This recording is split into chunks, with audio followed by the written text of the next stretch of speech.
फिर दिन हुआ पुरानी रात का, करे सौ शुक्र हम खुदा की जात का, खुदा की जात का, नया फिर दिन हुआ।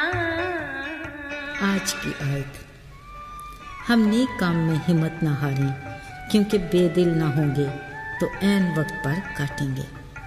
गलतियों 6 बाब 9वीं आयत। अजीज़ो, इंसान मजबूत असाब का मालिक है। इसकी फितरत में कुछ मुनफरिद नज़र आने और कुछ नया करने का अंसर नुमाया है। इसी वजह से वो हर पल बेहतर से बेहतरीन की जुस्तजू में रहता है। बिलाशुबा ये मुस्बत सोच, खुशकुन ख्याल और काबिल तारीफ कोशिश है। इसी तगदो में वो अक्सर बड़े और मुश्किल काम भी कर लेता है। कुछ में तो कामयाब और कुछ में नाकाम भी हो जाता है। हार जीत जिंदगी की दौड़ में एक साथ, मगर एक दूसरे की जिद है। किसी भी काम में हिम्मत हार जाना बुज़दिल का काम है, क्योंकि बुज़दिल का भरोसा सिर्फ और सिर्फ अपनी ज़ात और अपने ज़ोर बाजू पर होता है, जिसके बायस वो अक्सर बुरे कामों को तो बखूबी सर अंजाम दे लेता है, मगर अच्छे और भलाई के कामों में हिम्मत हार जाता है। क्योंकि नेकी और भलाई के काम करने में हिम्मत के साथ अपनी अना को तोड़ना और खुदी को मारना पड़ता है। अलावा अजीम, नेकी का मुखालिफ यानी इब्लीस खुद बड़ी रुकावट है, जो इंसान में मुस्बत सोच की सलाहियत को ख़त्म कर देता है, जिसके बायस तल्ख रवैये और नारवा सलूक के बायस इंसान मायूसी, नाकामी और बेदिली का शिकार होकर हिम्मत हार जाता है। अजीज़ों, ये एक बड़ी आजमाइश है जिसको खुदा का बंदा पालूस रसूल भी तस्लीम करते हुए कहता है, करना तो मैं नेकी चाहता हूँ, मगर मुझसे बदी सरसद हो जाती है। मगर तसल्ली बख्श बात यह है कि वो नेकी करने में हिम्मत नहीं हारता। याद रखिए, इंसान हारता उस वक्त है जब वो कोशिश तर्क करके मायूस होकर अपनी हार तस्लीम कर ले। अजीज़ों, पालूस रसूल खुदा के बड़े फजल से अपने भलाई और नेकी के कामों को करने में हमेशा बाहिम्मत रहा।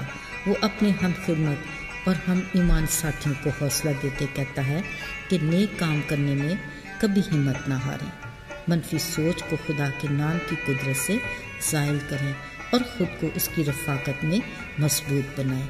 इसके बायस न सिर्फ तसल्ली, इत्मीनान हासिल होगा, बल्कि ये हमारी जिस्मानी और रूहानी ज़िंदगी में बेहतरी और तरक्की का बायस होगा। अजीज़ों, नेकी और भलाई का अमल खुदा से निकला है और वो आपस में भी इसी रवैये की तलकीन करता है। हर ज़ीज़ शऊर नेकी और बदी में बखूबी तमीज़ कर सकता है। बदी तो बहरहाल हर सूरत में गुनाह है, मगर नेक काम को जानते और समझने में भी ना करने वाले के लिए खुदा का यही फैसला है कि जो नेकी करना जानता है पर नहीं करता, वो गुनाह करता है।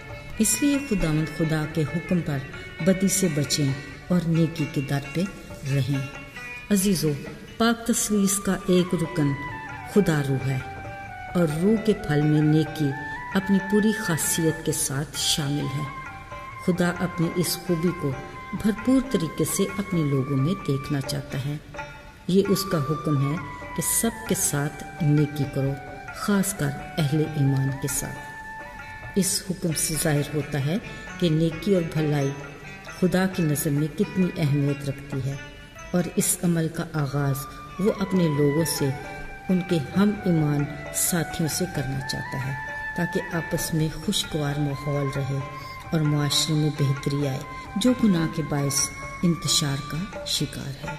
अजीज़ों, अगरचे नेकी और भलाई करना काबिल तारीफ अमल है जो खुदा का हुक्म है, मगर इसकी राह में बहुत सी रुकावटें हायल हैं। इन रुकावटों को क्रिएट करने वाला हमारा असली दुश्मन इब्लीस है, जिसका एक ही काम है कि इंसान और माशरे की बेहतरी और तरक्की में रुकावट डाले, जिसके लिए वो हर पल सरगर्म अमल रहता है। वो बड़ी चालाकी और होशियारी से ऐसे हालात पैदा करता है जिसकी वजह से नेकी करने वाला या उसे कर ही नहीं पाता या नाकाम हो जाता है। मसलन गलत फहमी, مطلب پرستی، خود غرضی، وہم، شکوک و شبہات اور اس کی مانند اور بہت سی منفی سوچیں۔ ابلیس آسمانی باپ خدا اور بنی نوع انسان کے درمیان امن صلح کو کبھی برداشت نہیں کرتا اور وہ اسی کی منصوبہ بندی میں مصروف رہتا ہے۔ عزیزو، ہمارا خدا محبت کا خدا ہے۔ اس کا ثبوت اس کے بیٹے یسوع مسیح کی وہ جان کی قربانی ہے جو دوبارہ خدا باپ سے انسان کا میل ہے، جبکہ شریر آج تک اسی تگدو میں ہے کہ اس ملاپ کو توڑے۔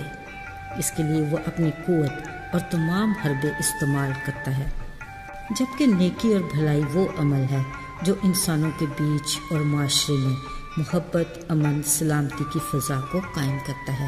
مگر ابلیس کو روز اول سے ہی خالق خدا اور اس کی مخلوق میں رفاقت، محبت، صلح، سلامتی ایک آنکھ نہیں بھائی۔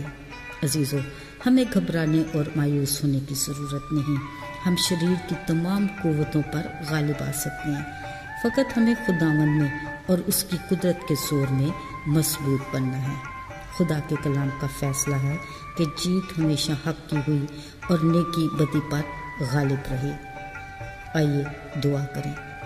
اے ہمارے آسمانی باپ، ہم تیرا شکر کرتے ہیں کہ تیرا کلام ہماری زندگی کے ہر پہلو میں ہماری رہنمائی کرتا ہے، جس کو ہم اپنی نگاہ میں رکھ کر عمل کر سکتے ہیں اور شریر کے پھندوں سے بچ سکتے ہیں۔ ہماری مدد کر کہ ہم دوسروں کے ساتھ ویسا ہی سلوک کریں جو ہم چاہتے ہیں کہ دوسرے ہمارے ساتھ کریں، تاکہ نہ صرف ہماری زندگی بلکہ ہمارا معاشرہ بھی بہتر سے بہترین ہو جائے۔ شکر گزاری کے ساتھ یسوع کے نام میں آمین۔